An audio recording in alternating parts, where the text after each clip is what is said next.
제 이름은 김지수이고 34세입니다.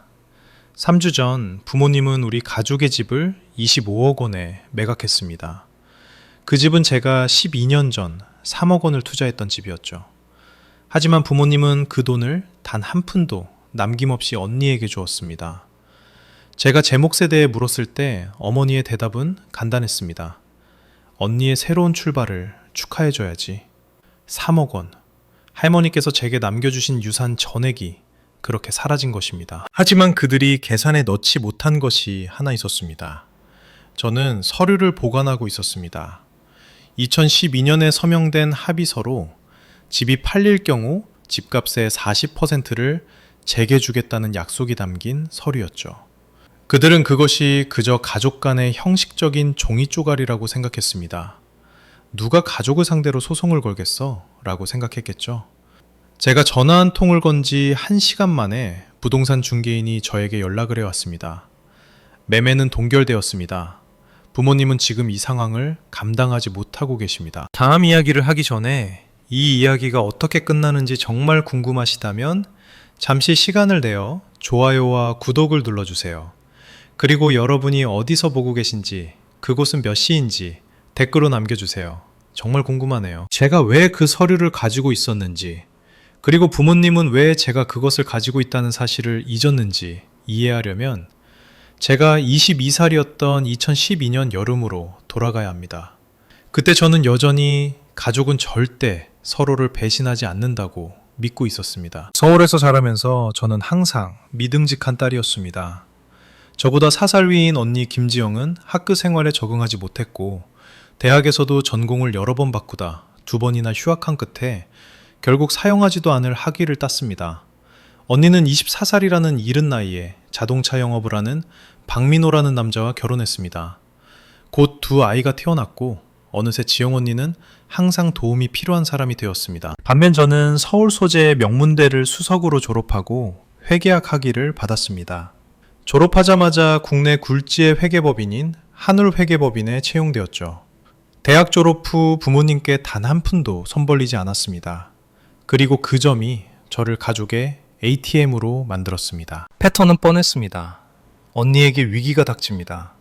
차 고장, 예상치 못한 청구서, 부부 상담 비용 등등. 그러면 부모님은 저에게 전화를 걸었습니다. 지수야, 이번 한 번만 언니 좀 도와줄 수 없니? 절대 한 번으로 끝나지 않았습니다. 2018년 저는 언니의 결혼 생활을 구하기 위해 2천만 원을 빌려주었습니다. 부부 클리닉 비용과 관계 회복을 위한 여행 경비라고 했죠. 저는 그 돈을 한 푼도 돌려받지 못했습니다. 그해 추석 때 제가 그 이야기를 꺼내자 어머니는 저를 따로 불러냈습니다. 지수야, 쪼잔하게 굴지 마라. 언니는 힘들잖니. 넌 좋은 직장도 있고. 한번 계산을 해본 적이 있습니다. 10년 동안 제가 가족, 주로 언니에게 빌려주고 받지 못한 돈이 5천만 원이 넘었습니다. 생일 선물이라며 대신 내준 공과금, 카드 빚을 갚으라고 준 명절 용돈 등등. 그리고 여기에는 그 큰 돈, 3억 원은 포함되지도 않았습니다. 제가 망설일 때마다 어머니는 항상 같은 말을 했습니다. 너는 능력이 있잖니. 언니는 그런 능력이 없어. 30년이 걸려서야 깨달았습니다. 그건 칭찬이 아니었습니다. 저를 말려 죽이기 위한 합리화였을 뿐이죠. 하지만 진짜 이야기는 할머니와 그녀가 남긴 돈에서 시작됩니다. 저희 할머니 이옥자 여사님은 2012년 3월에 돌아가셨습니다. 향년 87세셨지만 마지막까지 총기가 대단하셨고 저를 끔찍이 아끼셨습니다. 저는 할머니를 찾아뵙는 유일한 손녀였습니다. 대학 시절 매주 일요일 오후면 저는 차로 40분을 달려 분당에 있는 요양병원으로 갔습니다. 우리는 화투를 치거나 옛날 영화를 보고 모든 것에 대해 이야기했습니다. 일제강점기와 한국전쟁을 겪은 어린 시절, 결혼 생활, 은퇴하기 전 30년 동안 운영하셨던 떡집 이야기까지. 언니는 1년에 2번 설날과 할머니 생신 때나 올까 말까 했습니다. 때로는 그마저도 오지 않았죠. 그래서 할머니의 유언장이 공개되었을 때 아무도 그 내용을 놀라워해서는 안 됐습니다. 하지만 어머니는 마치 뺨을 맞은 듯한 표정이었습니다. 나의 손녀 김지수에게 그녀의 미래를 위한 든든한 재정적 기반이 되도록 3억 원을 남긴다. 그것이 전부였습니다. 명확하고 구체적이며 의도적인 유언이었죠. 언니는 할머니의 녹그릇 세트를 받았고 어머니는 골동품 보석을, 아버지는 집안 대대로 내려오던 자개장을 받았습니다. 하지만 돈, 인생을 바꿀 수 있는 실제 현금은 저에게 갔습니다. 어머니는 격분했습니다. 물론 할머니에게 화를 낸 건 아니었습니다. 저에게 화를 냈죠. 장례식장에서 어머니는 낮고 도끼 어린 목소리로 말했습니다. 네가 할머니를 조종한 게 틀림없어. 할머니는 제정신이 아니셨어. 원래 지영이를 더 사랑하셨는데. 그건 사실이 아니었습니다. 할머니는 자신을 찾아와 준 손녀를 사랑했을 뿐입니다. 복잡한 게 아니었죠. 저는 그 유언장 사본을 보관해 두었고 지금도 제 중요 서류를 보관하는 은행 대여금고에 가지고 있습니다. 거기에는 할머니의 의도가 명확히 적혀 있습니다. 나의 기반을 위한 돈이라고요. 제가 그 유산을 받은 지 2달 후 어머니는 멋진 기회가 있다며 전화를 걸어왔습니다. 그때 바로 뭔가 잘못됐다는 걸 알았어야 했습니다. 2012년 8월 저는 22살이었고 대학을 막 졸업한 상태였습니다. 부모님 댁 거실에 앉아 어머니가 가족의 미래를 위해 제가 어떻게 투자할 수 있는지 설명하는 것을 들었습니다. 제안은 간단했습니다. 부모님이 1995년에 구입한 서울의 아파트는 대출금이 약 1억 5천만 원 정도 남아 있었습니다. 당시 그 집의 시세는 약 7억 원 정도였습니다. 만약 제가 대출금을 갚고 리모델링을 하는데 3억 원을 보태면 나중에 집이 팔릴 때 집값의 40%를 제가 갖게 된다는 것이었습니다. 투자라고 생각해라. 아버지가 말했습니다. 부동산은 무조건 오르게 되어 있어.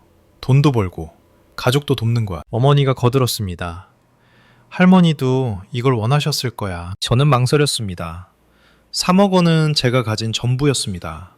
저의 유일한 안전장치였죠. 어머니의 눈빛이 매서워졌습니다.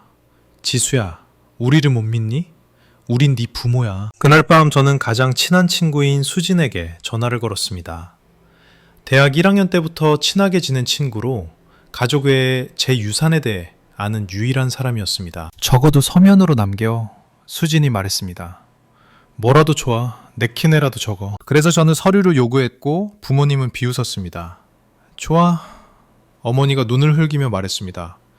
네가 그렇게 딱딱하게 굴고 싶다면. 아버지는 집 컴퓨터로 간단한 합의서를 작성했습니다. 한 페이지짜리 문서에는 나 김지수는 가족주택에 3억 원을 기여하며 이는 주택가치의 40%에 해당하고 해당 부동산의 매각 또는 양도 시 사만받는다 라고 명시되어 있었습니다.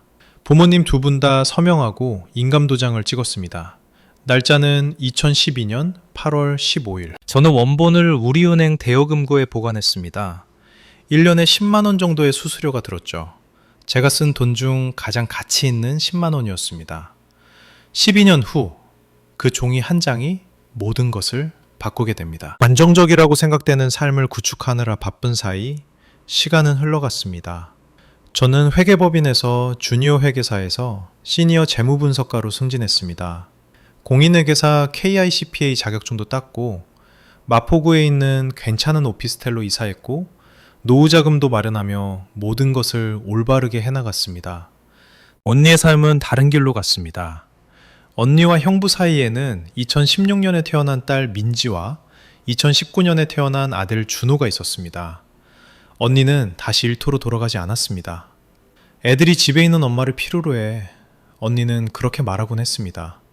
형부의 자동차 판매 수입은 생활비를 간신히 충당할 정도였습니다. 그 와중에도 부모님은 계속 전화를 걸어왔습니다. 지붕 수리가 필요하다며 1,000만 원, 보일러가 고장났다며 1,500만 원, 어느 해에는 재산세 낼 돈이 부족하다며 500만 원. 어머니는 네 지분에 대한 추가 투자라고 생각해라 라고 말했습니다. 대략적으로 계산해보니 12년 동안 저는 그 집에 5천만 원 정도를 더 쏟아부었습니다. 이번에는 합의서는 없었지만 지붕 수리, 가족 지원 같은 메모가 적힌 계좌이체 기록은 있었습니다. 저는 34살이었고 제 차와 퇴직연금 계좌 외에는 가진 게 없었지만 가족에게는 거의 4억 원 가까운 돈을 주었습니다. 그러다 2024년 1월 언니의 결혼 생활이 마침내 무너졌습니다. 형부는 대리점에서 만난 여자 때문에 언니를 떠났습니다. 집은 형부 명의였기 때문에 형부가 가졌습니다. 언니는 옷가지와 아이들만 데리고 빈손으로 나왔습니다. 언니는 부모님 집으로 다시 들어갔습니다. 그리고 갑자기 모든 가족 대화의 주제는 단 하나로 모아졌습니다. 어떻게 지영이가 다시 시작할 수 있게 도울까? 2024년 9월 어머니는 제가 가족에 대해 알고 있던 모든 것을 산산조각 낼 소식을 전해왔습니다. 집을 팔기로 했다. 어머니가 선언했습니다. 그리고 매수자를 찾았어. 2024년 10월 15일 화요일, 저는 회사 책상에서 분기별 명세서를 검토하고 있었기에 그 날짜를 기억합니다. 휴대폰 화면에 어머니의 이름이 떴습니다. 정말 좋은 소식이야.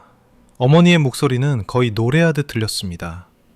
집을 팔았어. 25억 원에. 믿어지니? 지금 서울 집값이 미쳤어. 저는 즉시 계산했습니다. 회계사의 본능이었죠. 25억 원의 40%는 10억 원이었습니다. 제 원금의 12년 동안의 가치 상승분까지. 드디어. 잘 됐네요, 엄마. 그럼 제 몫은 언제? 우리는 그 돈을 전액 지영이에게 주기로 결정했어. 저는 숨이 턱 막혔습니다. 누구보다 지영이가 필요하잖니. 어머니는 태연하게 계속 말했습니다.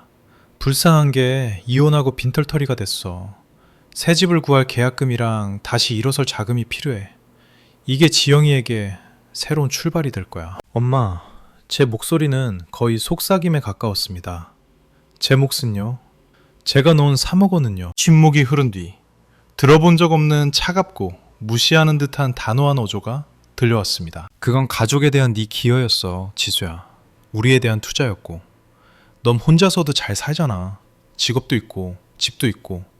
지영이는 아무것도 없어. 하지만 우리 합의서 썼잖아요. 아빠가 타이핑하고 두 분 다 도장 찍으셨잖아요. 그건 그냥 가족끼리 쓴 종이 쪼가리야. 어머니는 실제로 웃었습니다. 아무도 그걸로 올가매지 않아. 우린 가족이지 사업 파트너가 아니잖니. 저는 휴대폰을 너무 꽉 쥐어서 손이 아팠습니다. 언니를 축하해줘라. 어머니가 말했습니다. 인생에서 두 번째 기회를 얻는 거야. 그게 중요한 거지. 어머니는 제가 대답하기도 전에 전화를 끊었습니다. 저는 10분 동안 꼼짝도 하지 않고 책상에 앉아 있었습니다. 컴퓨터 화면은 절전 모드로 바뀌었습니다. 사무실 사람들은 제 주위에서 바쁘게 움직였습니다. 그리고 제 안에서 34년 동안 굽히고 맞추고 양보해왔던 무언가가 마침내 끊어졌습니다. 그날 밤 저는 잠을 이루지 못했습니다. 침대에 누워 모든 순간을 되새겼습니다. 갚지 않은 모든 돈, 언니의 불행이 주인공이 되었던 모든 명절, 지수는 알아서 잘하니까 라는 말 때문에 제 필요를 삼켰던 모든 시간. 오전 6시, 저는 잠을 포기하고 수진에게 전화를 걸었습니다. 지금 몇 시야? 수진이 신음했습니다. 6시, 이야기 좀 하자. 20분 후, 수진은 완전히 잠이 깼고 저를 대신해 격분했습니다. 지수야, 제발 그 합의서 가지고 있다고 말해줘. 가지고 있었습니다. 당연히 가지고 있었죠. 저는 회계사니까요. 저는 모든 것을 보관합니다. 그럼 변호사 선임해. 수진이 말했습니다. 오늘 당장, 내일 말고 오늘. 잔금 날짜가 언제야? 어머니가 몇 주 전 아직 저를 축하 인사에 포함시키는 척 할 때 전달해준 이메일을 확인했습니다. 잔금 및 소유권 이전 일은 10월 20일, 5일 후였습니다. 내가 할 수 있을지 모르겠어. 제가 속삭였습니다. 그 사람들은 내 가족이야, 지수야. 수진의 목소리는 단호했습니다. 어떤 가족이 딸한테 3억 원을 가져가고는 없던 일처럼 보니? 할머니가 널 위해 남긴 유산을 다른 사람이 더 자격 있다고 맘대로 결정하는 게 가족이야? 할 말이 없었습니다. 남이 너한테 이런 짓을 했으면 경찰을 불렀을 거야. 왜 가족이라고 봐줘? 그녀 말이 맞았습니다. 저도 알고 있었습니다. 그저 직면하고 싶지 않았을 뿐이었죠. 만약 가족을 잃게 되면 어떡해? 제가 물었습니다. 이 일로 모든 게 파탄나면? 지금 네가 가진 건 뭔데? 수진이 되물었습니다. 너를 ATM 취급하는 가족은 가족이 아니야. 죄책감을 무기로 쓰는 은행이지. 그날 오후 저는 최 변호사라는 부동산 전문 변호사와 약속을 잡았습니다.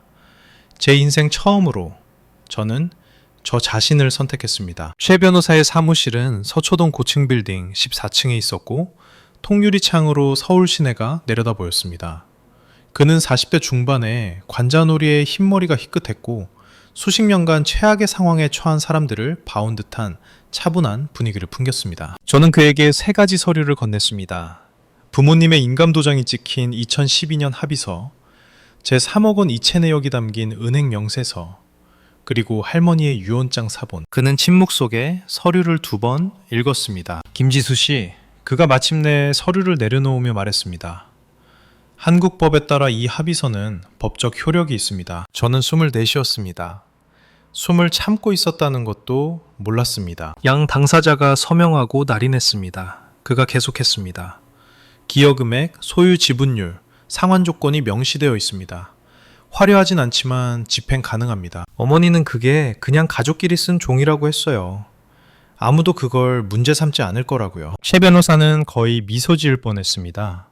10억 원을 주기 싫을 때는 누구나 그런 말을 합니다. 그는 제 선택지를 설명했습니다. 내용 증명을 보내 내 몫을 요구할 수 있지만 그러면 부모님이 변호사를 선임하고 합의서의 효력을 다투며 몇 달 혹은 몇 년을 끌 수 있다고 했습니다.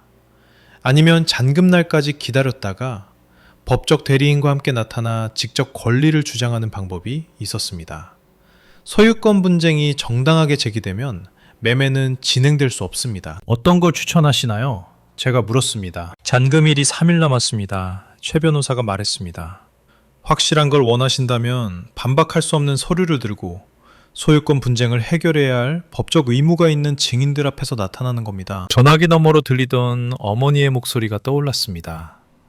언니를 축하해 줘라. 그렇게 할게요. 제가 말했습니다. 제가 뭘 하면 되죠? 최 변호사는 빠르게 움직였습니다. 10월 17일 미팅이 끝날 때쯤 그는 이미 부모님의 매매를 담당하는 대한부동산에 해당 부동산의 소유권 분쟁 가능성이 있다는 통지서를 작성했습니다. 아직 의뢰인의 이름은 밝히지 않겠습니다. 그가 설명했습니다. 청구권이 존재한다는 사실만 알리는 겁니다. 이것으로 그들은 법적 통지를 받은 셈입니다. 잔금 치르기 전에 모든 당사자에게 이 사실을 공개해야 할 의무가 부모님이 그 소식을 들었을 때의 혼란과 깨달음을 상상해 보았습니다. 제가 한 일이라는 걸 알게 되면 어떻게 되나요? 연락하려고 할 겁니다. 아마 어머니를 통해서요. 죄책감, 조종, 예전에 통했던 모든 방법을 동원하겠죠. 최 변호사의 눈은 흔들림이 없었습니다. 문제는 당신이 흔들리지 않을 수 있느냐입니다. 저는 생각했습니다. 34년 동안 굽히고 책임감 있는 딸로 살며 할머니의 선물, 저의 안전을 위해 남겨주신 명확한 유산이 언니가 더 필요하다는 이유로 남에게 넘어가는 것을 지켜봐야 했던 시간들. 흔들리지 않겠습니다. 제가 말했습니다. 최 변호사가 고개를 끄덕였습니다. 좋습니다. 20일 잔금날에 제가 동행하겠습니다. 모든 서류의 공증사본, 원본 합의서, 이체 기록, 할머니 유언장까지 가져갈 겁니다. 그는 잠시 멈칫하더니 제 가슴을 철렁하게 만드는 말을 덧붙였습니다. 참고로 부모님이 작성한 매물 등록 서류를 검토해 봤습니다. 부모님은 매도인 고지사항에 해당 부동산에 대한 소유권 주장이나 분쟁이 없다고 서명하셨더군요.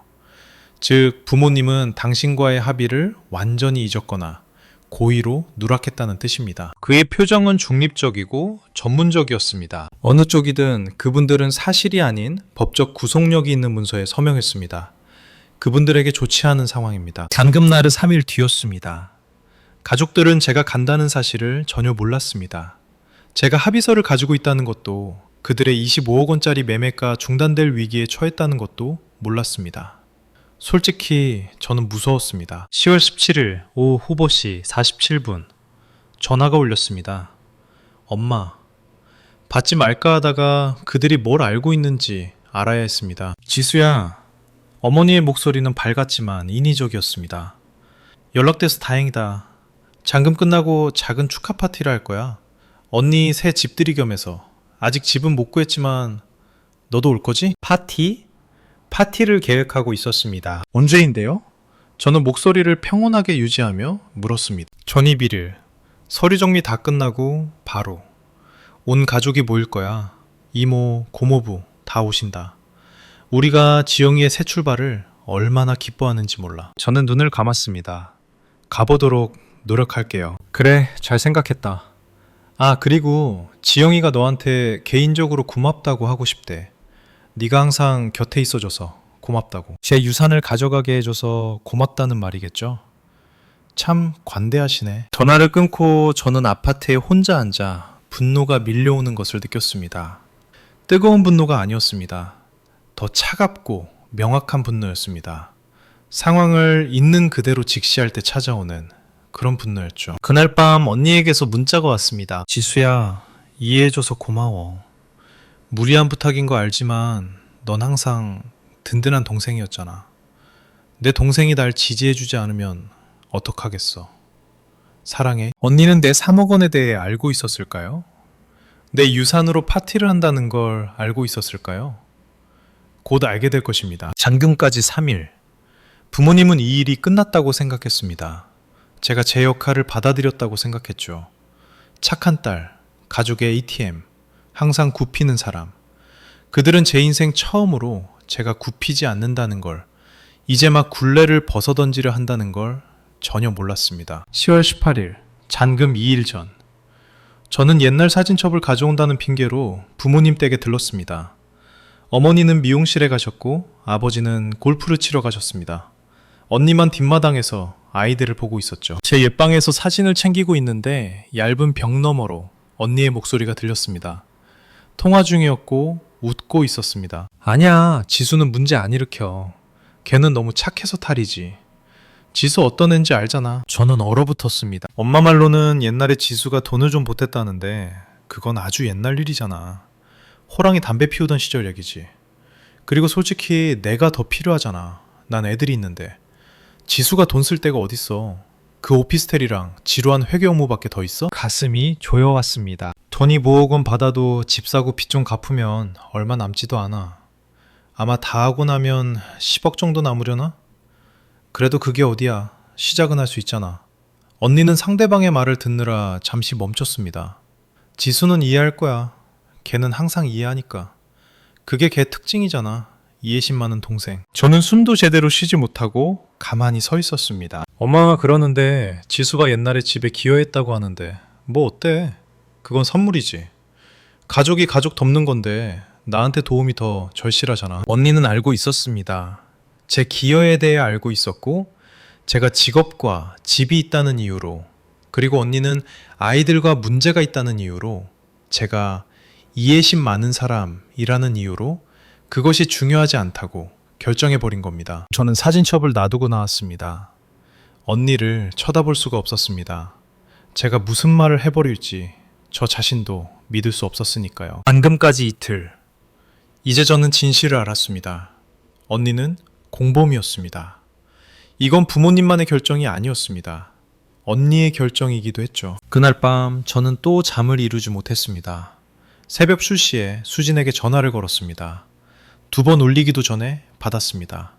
그녀는 소식을 기다리고 있었습니다. 알고 있었어. 제가 갈라지는 목소리로 말했습니다. 언니는 돈에 대해 알고 있었어.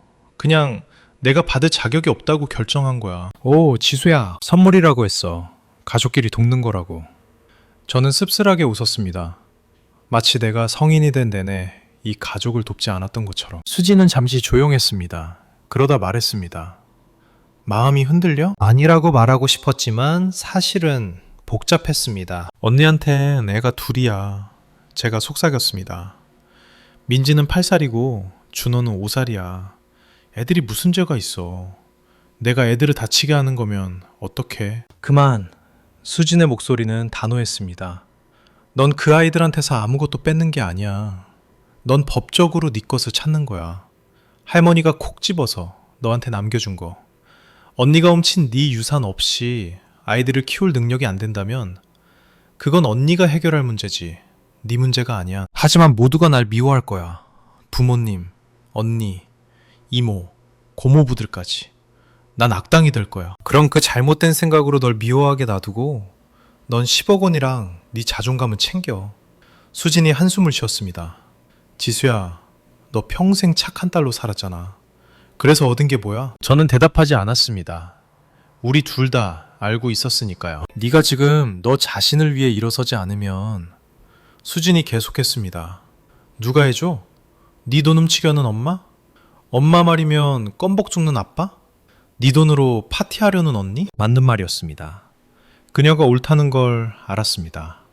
전화를 끊고 어둠 속에 누워 천장을 바라보았습니다. 10월 20일 오전 10시 강남의 대한부동산 사무실.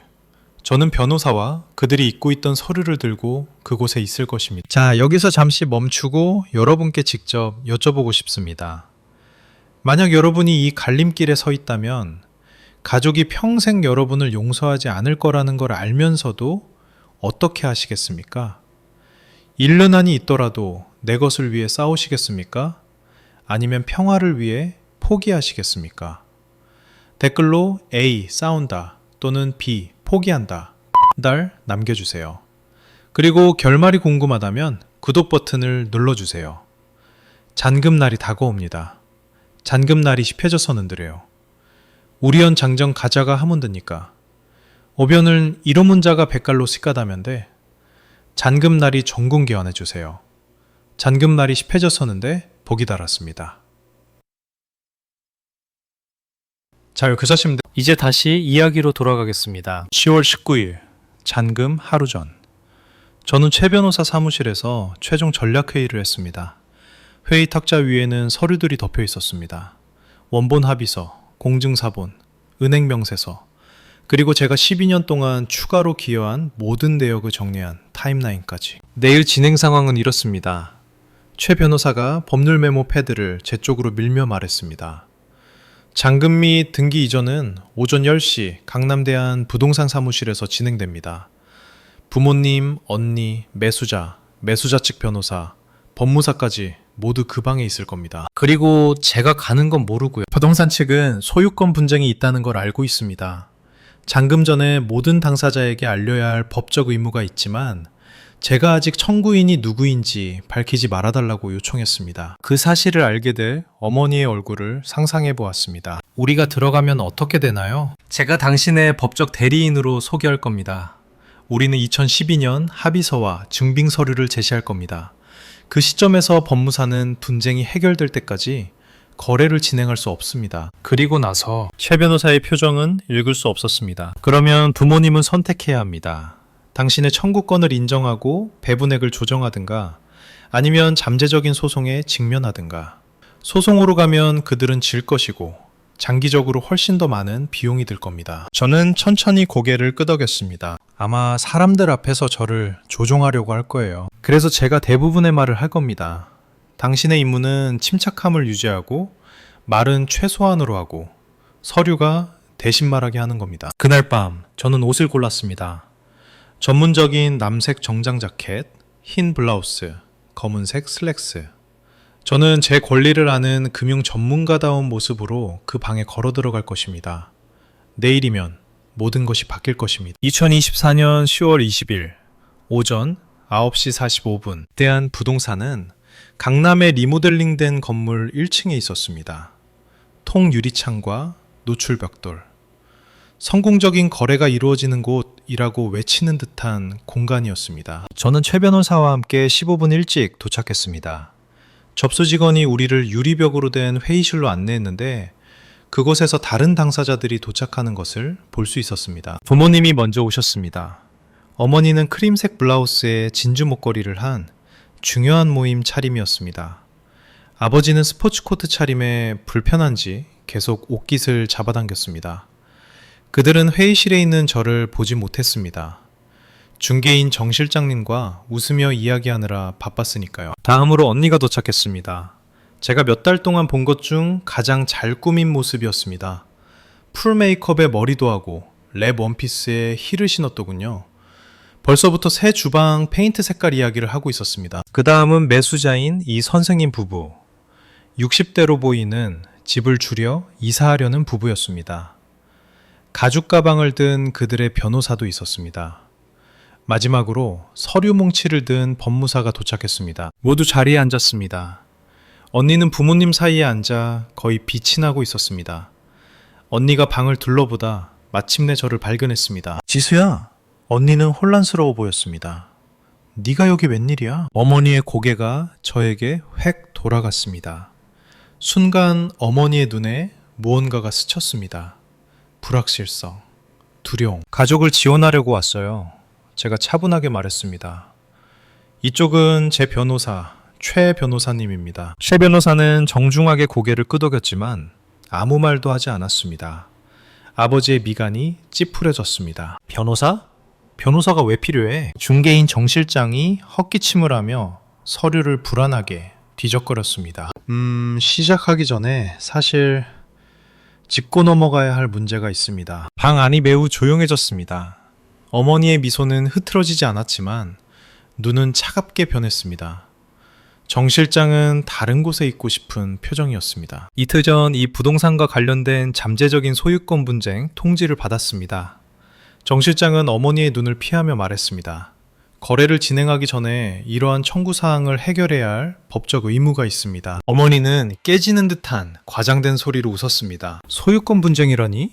말도 안 돼요. 이 집은 저와 남편 명의로 30년 동안 되어 있었어요. 엄마, 제 목소리는 흔들리지 않았습니다. 이게 무슨 일인지 정확히 아시잖아요. 매수자 이 선생님이 불편한 듯 몸을 움직였습니다. 무슨 분쟁을 말하는 겁니까? 정 실장이 입을 열었지만 최 변호사가 먼저 말했습니다. 상황을 명확히 설명드리겠습니다. 그가 일어서서 방안의 주의를 집중시켰습니다. 제 의뢰인 김지수 씨는 2012년 8월에 이 부동산에 3억 원을 기여했습니다. 그 대가로 향후 매각 시 주택가치의 40%를 받기로 약속받았습니다. 말도 안 되는 소리. 어머니가 쏘아붙였습니다. 그런 건 없어. 있습니다. 최 변호사는 서류를 탁자 위에 올렸습니다. 2012년 8월 15일 김철수와 이영희, 부모님 가명과 서명한 서면 합의서, 원본과 참석하신 모든 분을 위한 공증 사본을 가지고 있습니다. 그가 사본을 탁자 아래로 밀었습니다. 아버지가 사본을 집어들고 얼굴에서 핏기가 사라지는 것을 보았습니다. 기억하고 계셨습니다. 당연히 기억하시겠죠. 직접 타이핑하셨으니까요. 어머니 앞에 사본은 손도 대지 않은 채 놓여 있었습니다. 합의서와 함께 최 변호사가 계속했습니다. 2012년 8월 18일 김지수 씨의 개인 계좌에서 부모님 계좌로 3억 원이 이체된 은행 기록도 있습니다. 시기와 금액이 합의서와 정확히 일치합니다. 매수자의 아내가 남편을 돌아보았습니다. 여보, 우리 이 문제가 해결될 때까지 아무도 서명하지 않습니다. 정 실장이 빠르게 말했습니다. 소유권 청구가 해결되지 않은 상태에서는 잔금을 치를 수 없습니다. 어머니가 마침내 저를 쳐다보았습니다. 눈 속의 냉기는 더 어두운 무언가로 변해 있었습니다. 침묵이 끊어질 듯한 고무줄처럼 팽팽해졌습니다. 최 변호사는 서 있는 채로 침착하고 전문적인 목소리를 유지했습니다. 합의 내용은 명확합니다. 김지수 씨는 매매가의 40%에 대한 권리가 있습니다. 10억 원입니다. 언니의 입이 벌어졌습니다. 10억? 너 우리를 고소하는 거야? 난 아무도 고소하지 않아. 저는 언니와 눈을 맞췄습니다. 난 약속받은 것, 법적으로 내 몫인 것을 요구하는 거야. 미쳤구나. 어머니의 평정심이 깨졌습니다. 그건 가족 돈이었어. 넌 대출 갚는 걸 도와준 거였고 투자를 한 겁니다.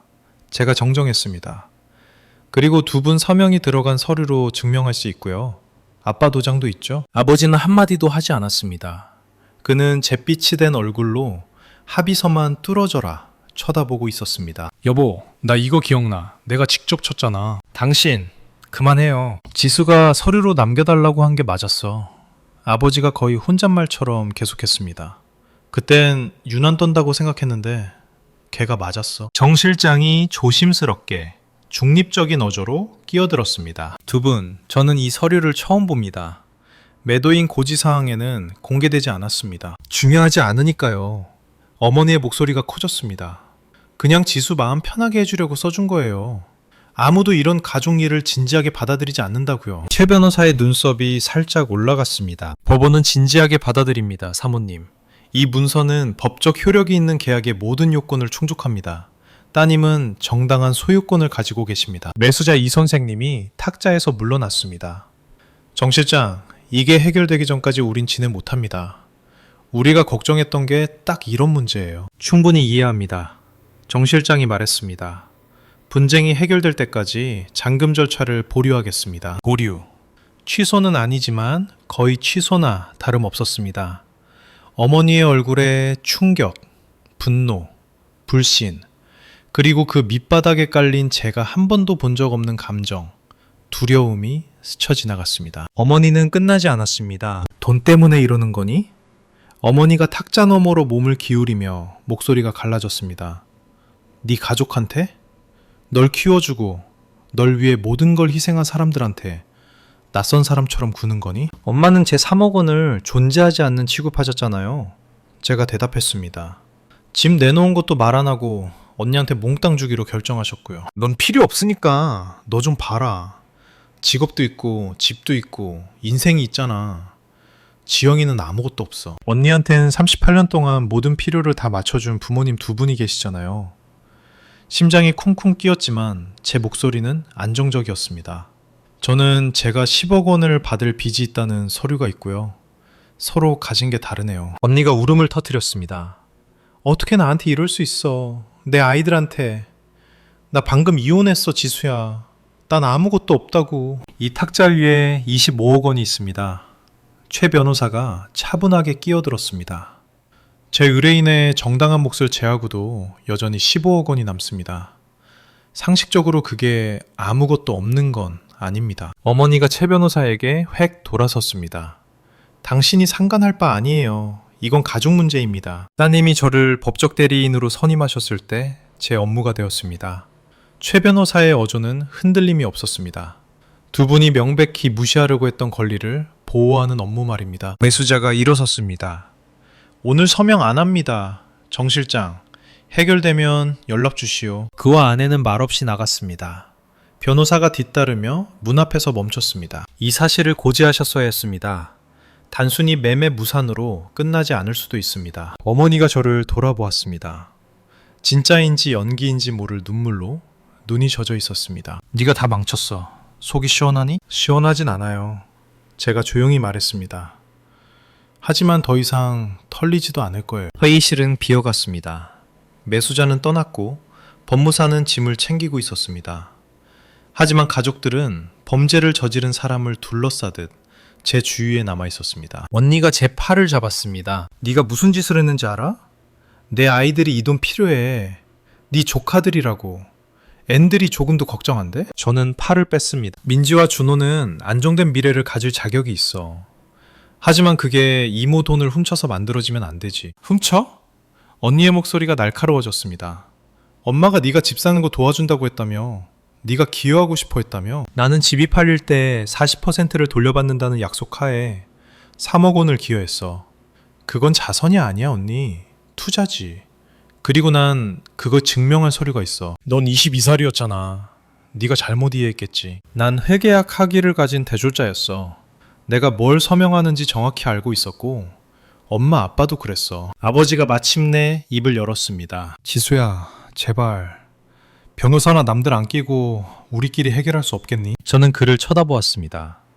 평생을 어머니에게 순종하며 살았고 합의서에 서명하고도 모른 척했던 남자. 아빠한테는 12년이나 시간이 있었어요.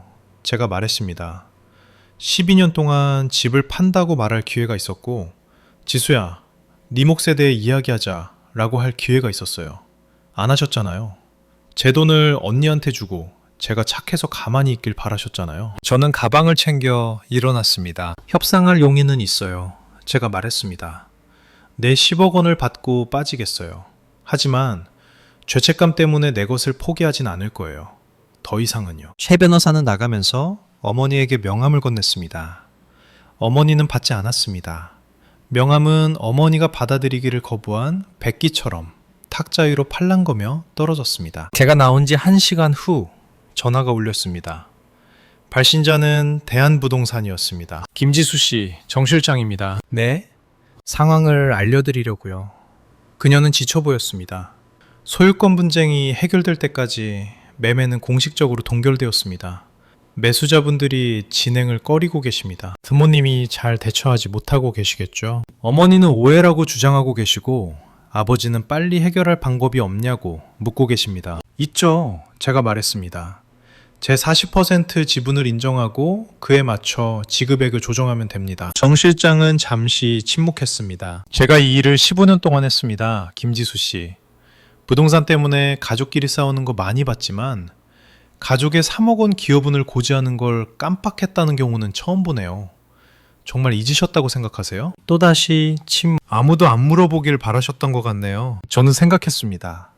12년 동안 제가 권리를 주장하지 않길 바랬던 시간들. 저의 침묵, 순종, 평화를 지키려는 병적인 욕구에 베팅했던 시간들. 실장님, 하나만 여쭤봐도 될까요? 네, 물론이죠. 법적으로 말고 개인적으로요. 실장님이라면 소유권 분쟁이 없다는 그 확인서에 서명하셨을까요? 그녀는 한참 동안 조용했습니다. 아니요. 그녀가 마침내 말했습니다. 안 했을 겁니다. 그건 단순한 실수가 아니니까요. 그건 선택입니다. 부모님은 저를 지우기로 선택했었습니다. 제 기여가 존재하지 않는 척하고 아무도 그 재산에 권리가 없다는 서류에 서명하기로. 그들은 선택을 했고 이제 저도 제 선택을 하는 중입니다. 내일 제 변호사가 연락드려서 다음 단계를 논의할 겁니다. 제가 말했습니다. 전화 주셔서 감사합니다. 그날 저녁부터 죄책감 공격이 시작되었습니다. 오후 6시 47분 어머니가 전화를 걸었습니다. 회의실에서의 차가운 분노는 사라지고 부드럽고 상처받은 가슴 찢어지는 어머니의 목소리로 변해 있었습니다. 지수야, 어머니가 한숨처럼 제 이름을 불렀습니다. 일이 이렇게 되다니 믿을 수가 없구나. 저도요. 널 이렇게 키우지 않았는데 가족이 최우선이고 서로 돕는 거라고 가르쳤는데. 어머니의 목소리가 교묘하게 떨렸습니다. 그런데 이제 우리를 범죄자 취급하는구나. 계약서에 서명하고 안 한 척하는 사람들처럼 취급하는 거예요. 그 계약서는 형식적인 거였어. 우린 절대. 그럼 왜 서명하셨어요? 침묵. 엄마한텐 선택권이 있었어요. 팔기로 했을 때 저한테 전화하실 수 있었잖아요. 지수야, 그 합의서 기억나니? 어떻게 처리할지 이야기해보자 라고요. 대신 엄마는 몽땅 언니한테 주려 했고 제가 모르길 바랬죠. 언니가 더 필요하잖아. 그건 네가 결정할 문제가 아니야. 제 돈으로는 안 되죠. 어머니의 어조가 다시 바뀌었습니다. 더 강경하고 위협적으로. 네가 끝까지 이렇게 나오면 내가 다 말할 거야. 온 집안 사람들이 네가 어떤 딸인지 알게 될 거다. 욕심 많고 이기적인. 말하세요. 제가 말을 끊었습니다. 그럼 저는 2012년 날짜가 적힌 엄마 서명이 있는 서류를 보여줄 거예요. 엄마가 딸한테서 3억 원을 가져가 놓고 다른 딸이 더 필요하다는 이유로 줘버리려 했다는 걸 설명할 거라고요. 난생 처음으로 어머니는 대꾸하지 못했습니다. 전 이 이야기의 악당이 아니에요, 엄마. 전 영수증을 지은 사람일 뿐이죠. 내 아빠 심장이. 어머니가 마침내 말했습니다. 지병이 있으시잖아. 이 스트레스 때문에. 아빠 건강은 아빠 책임이에요. 제 책임은 도둑맞지 않게 저를 보호하는 거고요. 어머니가 다른 말을 하기 전에 전화를 끊었습니다. 손이 떨렸지만 다시 걸지는 않았습니다. 자, 정말 강렬했죠? 저도 아직 소화하는 중입니다. 솔직히 지금이 여러분의 응원이 가장 필요한 순간입니다. 제 심정에 공감하신다면 가족이 여러분의 정당한 권리를 포기하게 만들려고 죄책감을 준 적이 있다면 좋아요 버튼을 눌러주세요. 여러분이 함께 있다는 걸 알 수 있게요. 그리고 비슷한 사연이 있다면 댓글로 남겨주세요. 여러분은 혼자가 아닙니다. 이제 다음 이야기로 넘어가겠습니다. 그날 밤 언니가 전화할 줄은 몰랐습니다. 밤 몇 시가 다 되어 화면에 언니 이름이 떴습니다. 망설이다 받았습니다. 지수야, 목소리가 달랐습니다. 지쳐 있었고 아까의 연극적인 울음기는 빠져 있었습니다. 우리 얘기 좀 할 수 있을까? 우리끼리만? 하고 있잖아. 엄마가 난리 났어. 이모한테 1시간째 통화하면서 네가 우리 뒤통수 쳤다고 소설을 쓰고 있어. 언니가 씁쓸하게 웃었습니다. 이모가 믿는 눈치는 아니지만 저는 아무 말도 하지 않았습니다. 하나만 물어볼게. 언니가 계속했습니다. 솔직하게 말해줘. 너 진짜 2012년에 3억 원 넣었어? 네 돈으로? 가슴 한구석이 조여왔습니다. 알잖아. 어제 집에서 통화할 때 언니 입으로 말했잖아. 침묵. 그거 들었구나. 들을 만큼 들었어. 지수야, 난 언니가 말끝을 후렸습니다. 엄마가 네가 옛날에 좀 보탰다고만 했어. 얼마인지는 말 안 했어. 3억 원인 줄은 맹세코 몰랐어. 오늘 알았어. 믿고 싶었지만 벽 너머로 들리던 지수는 이해할 거야. 걔는 항상 이해하니까. 라는 말이 귓가에 맴돌았습니다. 뭔가 있다는 건 알았잖아. 제가 말했습니다. 그냥 묻지 않은 거지. 알고 싶지 않아서. 침묵이 우리 사이를 채웠습니다. 내 말이 맞을지도 몰라. 언니가 마침내 인정했습니다. 알고 싶지 않았어. 알게 되면 생각해야 하니까. 모르는 게 편했으니까. 그건 내가 해결할 문제가 아니야, 언니. 알아. 언니 목소리가 갈라졌습니다. 내가 문제아였던 거 알아. 모두가 구해줘야 했던 사람. 네가 몇 년 동안 나 미워했던 거 알아. 미워한 게 아니야. 언니가 모든 걸 가져가는 동안 투명인간 취급받는 게 싫었던 거지. 그거 공평하네. 언니가 속삭였습니다. 정말 맞는 말이야. 10월 22일 매매 중단 이틀 후 최 변호사가 업데이트를 위해 전화했습니다. 매수자 측에서 공식적으로 최후 통첩을 보냈습니다. 7일 이내에 소유권 분쟁을 해결하지 않으면 계약을 철회하고 1억 원가량의 계약금 반환을 요구하겠다고 했습니다. 만약 철회하면 최 변호사가 설명했습니다. 부모님은 두 가지 문제에 직면합니다. 첫째, 식어가는 시장에서 확실한 매수자를 잃습니다. 둘째, 매도인 고지사항 위반으로 법적 책임을 질 수 있습니다. 매수자 측 변호사가 손해배상을 청구할 수도 있다는 서한을 이미 보냈습니다. 저는 상황을 파악했습니다. 부모님은 스스로를 구석으로 몰아넣었습니다. 저는 진실을 들고 나타난 것 외에는 아무것도 하지 않았는데 말이죠. 어떻게 하실 것 같나요? 지렛대가 없다는 걸 깨닫겠죠. 시간이 갈수록 변호사 비용, 집 유지비, 매수자의 소송 가능성 등 비용만 늘어납니다. 반면 당신은 무기한 기다릴 수 있죠. 합의서는 유효기간이 없으니까요. 그날 오후 저는 어머니가 가사 전문 변호사인 박 변호사를 선임했다는 것을 알게 되었습니다. 최 변호사에 따르면 박 변호사는 즉시 어머니에게 제 청구권과 싸우는 것은 비용이 많이 들고 길어지며 거의 확실히 패소할 것이라고 조언했다고 합니다. 그의 정확한 워딩은 이랬답니다. 사모님, 따님은 대한민국 어느 판사라도 인정할 만한 서류를 가지고 있습니다. 협상하시는 게 좋습니다. 저는 거의 웃을 뻔했습니다. 34년 동안 어머니가 모든 이야기를 통제해 왔는데 마침내 어머니의 버전이 통하지 않는 상황을 만난 것입니다. 팩트는 팩트였고 서명은 서명이었습니다. 어머니에게는 시간이 없었습니다. 어머니의 동네방네 소문내겠다는 협박은 훌륭하게 역효과를 냈습니다. 10월 23일까지 어머니는 연락 닿는 모든 친척에게 전화해 배은망덕한 딸이 옛날 일을 들먹이며 집하는 걸 막고 있다고 떠들어댔습니다. 어머니가 계산에 넣지 못한 건 제가 그날 바로 그룹 이메일과 문자를 보냈다는 겁니다. 제목, 부모님 댁 부동산 분쟁에 대한 해명. 내용은 간단했습니다.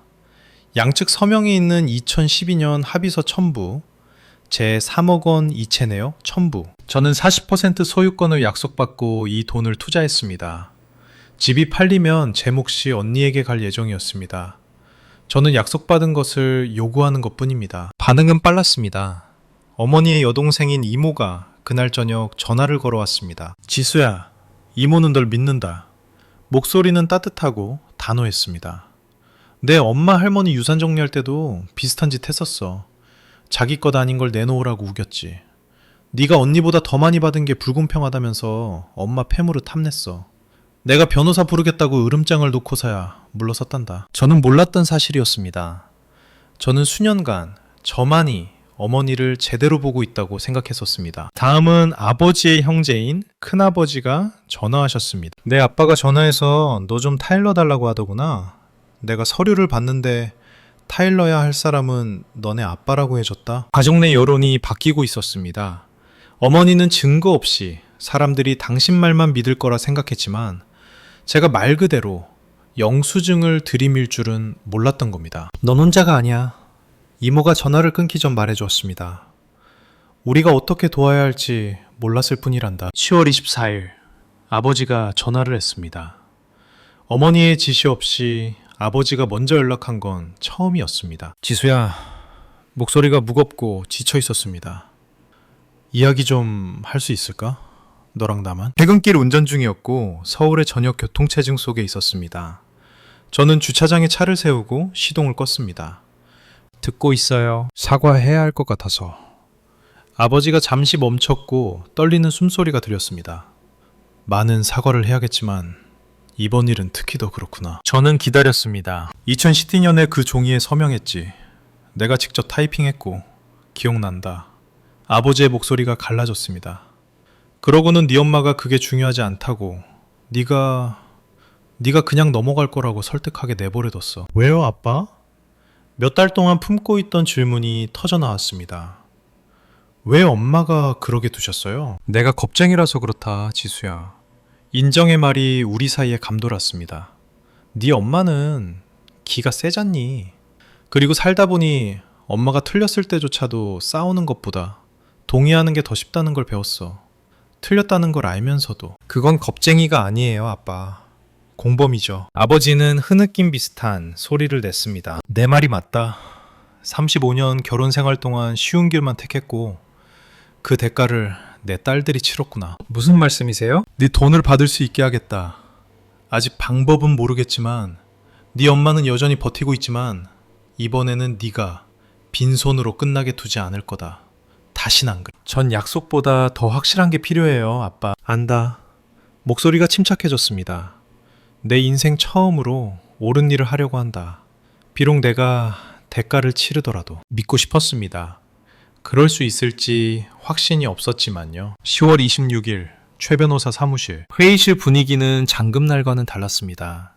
더 작고 사적이고 왠지 더 결정적인 느낌이었습니다. 부모님은 그들의 변호사 박 변호사와 함께 제 맞은편에 앉았습니다. 언니는 오지 않았습니다. 제가 오지 말라고 요청했거든요. 이건 서류에 서명한 당사자들 사이의 일이니까요. 박 변호사가 먼저 말했습니다. 제 의뢰인들은 합의안을 제안하도록 저에게 위임하셨습니다. 2012년 합의서에 명시된 대로 매각대금에서 김지수 씨의 40% 지분에 해당하는 10억 원을 이체할 것입니다. 어머니를 보았습니다. 무표정한 가면을 쓴 듯 감정이 없었습니다. 어떤 내적 갈등을 겪었든 이미 끝난 상태였습니다. 그 대가로 박 변호사가 계속했습니다. 김지수 씨는 향후 부동산이나 남은 수익금에 대한 청구를 포기하는 면책동의서에 서명할 것입니다. 최 변호사가 저를 보았습니다. 우리는 이 가능성에 대해 논의했었습니다. 제 의뢰인은 수락합니다. 최 변호사가 말했습니다. 24시간 내에 서류를 준비하겠습니다. 10억 원은 매매 잔금이 치러지고 3영업일 이내에 이체되어야 합니다. 아버지가 고개를 끄덕였습니다. 어머니는 움직이지 않았습니다. 한 가지 더 있습니다. 제가 말했습니다. 모두가 저를 쳐다보았습니다. 여기 변호사님들 앞에서 두 분이 인정해 주셨으면 해요. 이 돈은 원래 제 것이었다고, 합의서는 유효했고 두 분이 하려고 했던 일이 잘못된 것이었다고요. 어머니의 턱에 힘이 들어갔습니다. 지수야, 들어야겠어요. 침묵이 길어졌습니다. 아버지가 먼저 말했습니다. 내 말이 맞다. 네 것이었어. 우리가 뺏으려 했던 건 잘못된 일이었다. 어머니는 탁자를 응시했습니다. 한동안 아무 말도 하지 않을 것 같았습니다. 그래, 어머니가 마침내 말했습니다. 네 것이었어. 이제 됐니? 제가 받을 자격이 있는 사과는 아니었지만 평생 들어본 것 중 가장 큰 인정이었습니다. 됐어요. 제가 말했습니다. 12년 만에 처음으로 정말 끝났다고 믿었습니다. 회의가 끝나고 복도에서 어머니가 저를 붙잡았습니다. 이제 행복하니? 목소리는 낮고 씁쓸했습니다. 돈도 챙겼고 사람들 앞에서 우릴 망신줬고 네가 이겼네. 저는 걷던 걸음을 멈췄지만 돌아보지는 않았습니다. 이건 이기는 문제가 아니었어요, 엄마. 정말? 넌 내내 점수 매기면서 돈 챙길 완벽한 타이밍만 노리고 있었던 것 같은데? 이제 몸을 도렸습니다. 전 서류를 보관했을 뿐이에요. 그게 다예요. 엄마랑 아빠가 서명하고 약속한 서류요. 12년 동안 저는 한 번도 그걸 꺼낸 적 없어요.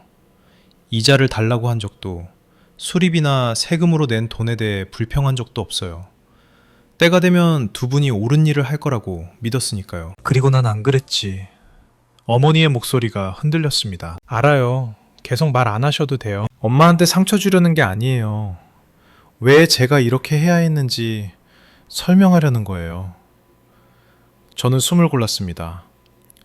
34년 동안 저는 주는 딸, 불평하지 않는 딸, 모두를 편하게 해주는 딸이었어요. 그래서 제가 얻은 게 뭐죠? 어머니는 대답하지 않았습니다. 엄마를 미워하고 싶지 않아요. 제가 계속했습니다. 엄마를 잃고 싶지도 않고요. 하지만 더 이상 엄마의 ATM은 못해요. 언니가 다 가져가는 동안 제가 모든 걸 희생하는 역할은 안 해요. 앞으로 우리가 어떤 관계를 맺든 달라져야 해요. 어떻게 달라지는데? 동등하게요. 선을 지키면서요. 여전히 딸이겠지만 보험료는 안 할 거예요. 어머니의 눈가가 젖어 있었습니다. 이번엔 진짜 눈물 같았습니다. 어떻게 해야 할지 모르겠다. 어머니가 속삭였습니다. 네가 요구하는 대로 어떻게 해야 할지 몰라. 그럼 이제 배우실 때가 된 거죠? 저는 그렇게 말하고 어머니가 대답하기 전에 걸어갔습니다. 10월 28일 드디어 잔금이 치러졌습니다. 저는 가지 않았습니다. 갈 필요가 없었으니까요. 최 변호사가 제 이익을 대변했고 오전 11시 47분 이메일 확인을 받았습니다. 모든 서류 서명 완료, 매매 완료, 수익금 배분됨. 10월 31일 3일 후 회사 책상에 앉아 있는데 휴대폰이 울렸습니다. 입금 알림. 입금 1,000만 원. 저는 오랫동안 그 숫자를 바라보았습니다. 10억 원. 할머니의 선물이 드디어 지켜졌고 제 투자가 드디어 돌아왔으며 제 가치가 드디어 인정받았습니다. 수진에게 전화했습니다.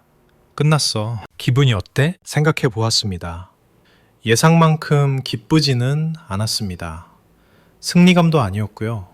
그저 제가 짊어지고 있는 줄도 몰랐던 짐이 마침내 내려진 듯한 안도감이었습니다. 이게 정리된 기분인가 봐. 제가 말했습니다.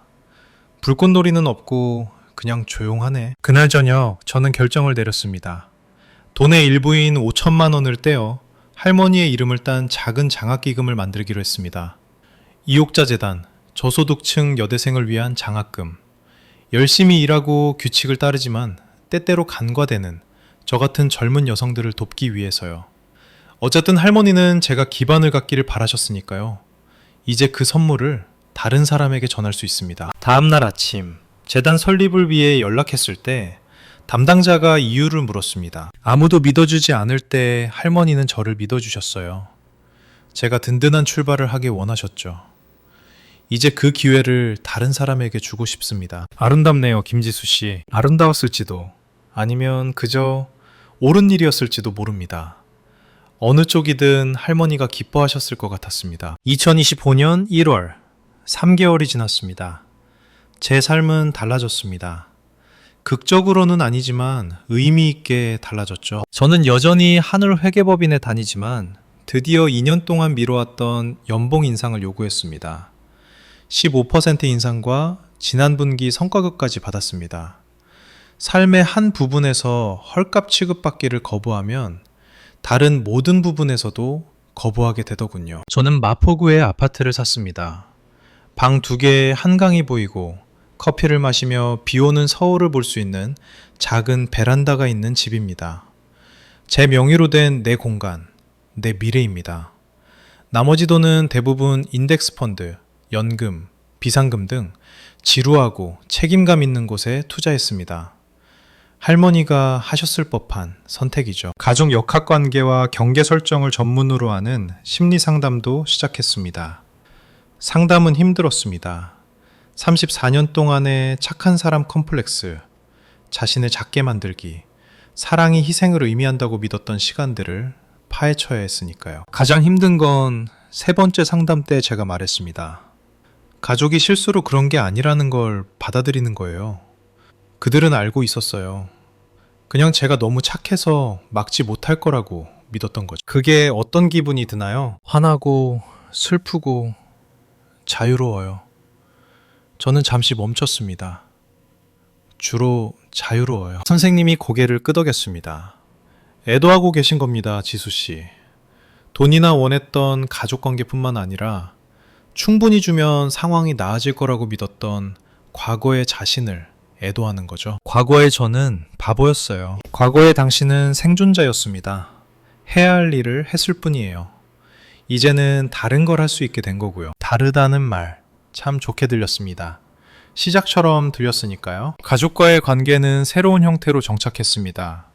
치유된 것도 완전히 깨진 것도 아닌 그저 다른 관계. 어머니와는 한 달에 한 번 통화합니다.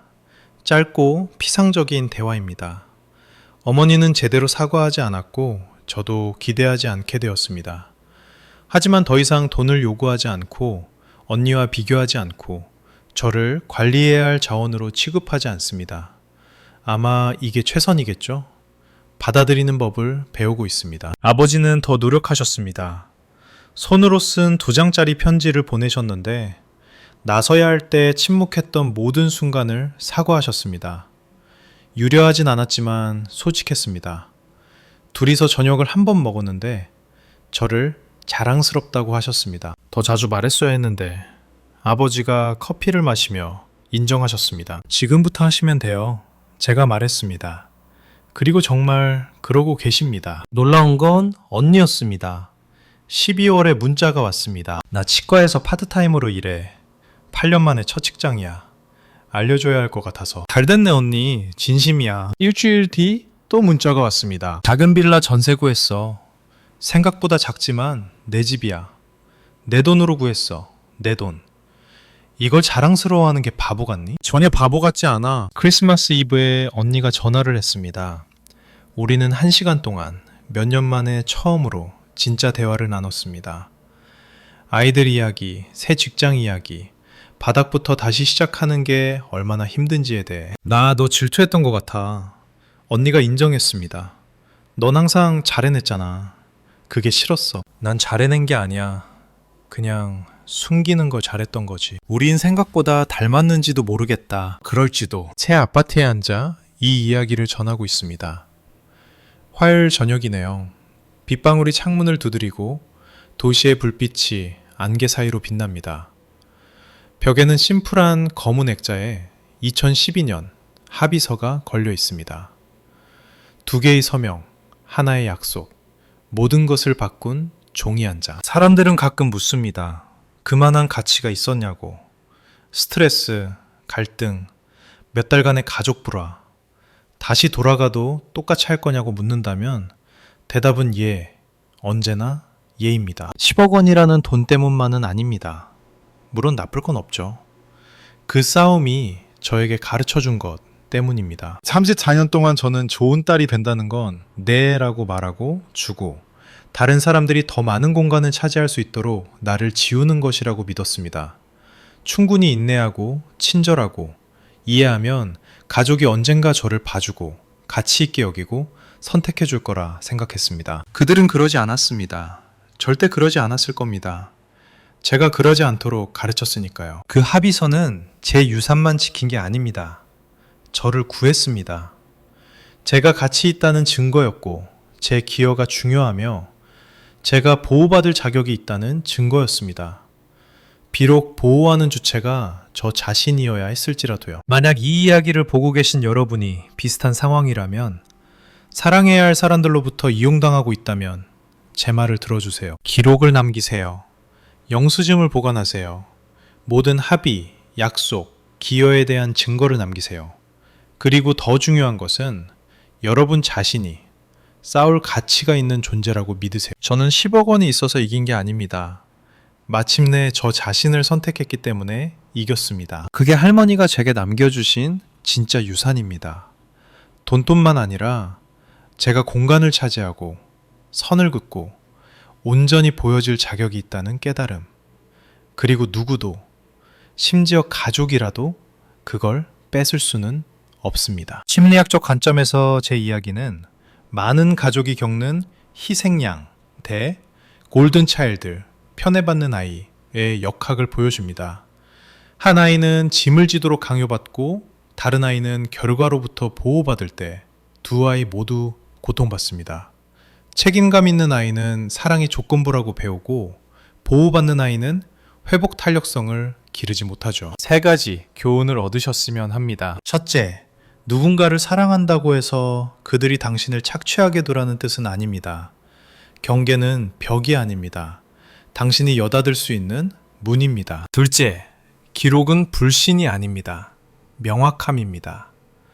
가족일수록, 특히 가족일수록 중요한 합의는 서면으로 남기세요. 셋째, 때로는 아니요 라고 말하는 것이 가장 사랑하는 방식일 수 있습니다. 그것은 맹목적인 지원으로는 절대 얻을 수 없는 성장을 강요하니까요. 이 이야기가 공감되셨다면 당신은 혼자가 아니며 당신의 권리, 재정적, 정서적, 개인적 권리를 보호받을 가치가 있다는 거 기억하세요. 당신은 공간을 차지할 자격이 있습니다. 당신은 공간을 차지할 자격이 있습니다. 보호받을 가족이. 다음은 혼자가 아니며 당신은 혼자 갈 자격이 있습니다. 당신은 혼다들 가족이 있습니다. 당신은 혼자를 보호받을 가족이. 당신은 공간을 차지할 자격이 있습니다. 당신은 공간을 차지할 자격이 있습니다. 당신은 혼자가 자격이 있습니다. 당신은 혼자가 자격이 있습니다. 당신은 혼자가 자격이 있습니다. 당신은 혼자가 자격이 있습니다. 당신은 혼자가 자격이 있습니다. 당신은 혼자가 자격이 있습니다. 당신은 혼자가 자격이 있습니다. 당신은 혼자가 자격이 있습니다. 당신은 혼자가 자격이 있습니다. 당신은 혼자가 자격이 있습니다. 당신은 혼자가 자격이 있습니다. 당신은 혼자가 자격이 있습니다. 당신은 혼자가 자격이 있습니다. 당신은 혼자가 자격이 있습니다. 당신은 혼자가 자격이 있습니다. 당신은 혼자가 자격이 있습니다. 당신은 혼자가 자격이 있습니다. 당신은 혼자가 자격이 있습니다. 당신은 혼자가 자격이 있습니다. 이 이야기가 공감되셨다면 당신은 혼자가 자격이 있습니다. 당신은 공감을 차지할 자격이 있습니다. 당신은 혼자가 자격이 있습니다. 당신은 혼자가 자격이 있습니다. 당신은 혼자가 자격이 있습니다. 당신은 혼자가 자격이 있습니다. 당신은 혼자가 자격이 있습니다. 당신은 혼자가 자격이 있습니다. 당신은 혼자가 자격이 있습니다. 당신은 혼자가 자격이 있습니다. 당신은 혼자가 자격이 있습니다. 당신은 혼자가 자격이 있습니다. 당신은 혼자가 자격이 있습니다. 이 이야기가 공감되셨다면 당신은 혼자가 자격이 있습니다. 당신은 본감을 차지할 자격이 있습니다. 당신은 혼자가 자격이 있습니다. 당신은 혼자가 자격이 있습니다. 당신은 혼자가 자격이 있습니다. 당신은 혼자가 자격이 있습니다. 당신은 혼자가 자격이 있습니다. 당신은 혼자가 자격이 있습니다. 당신은 혼자가 자격이 있습니다. 저다는 초가주퍼는 경신은 혼자가 자격이 있습니다. 어적, 정서적, 개인적 권리를 보호받을 가족원들의 온적에 정서적, 정서적, 개인적 권리를 보호받을 가족을 들이추고하세요. 당신은 권리는 혼자가 자격이 있습니다. 당신은 혼자가 자격이 있습니다. 당신은 혼자가 자격이 있습니다. 당신은 혼자가 자격이 있습니다.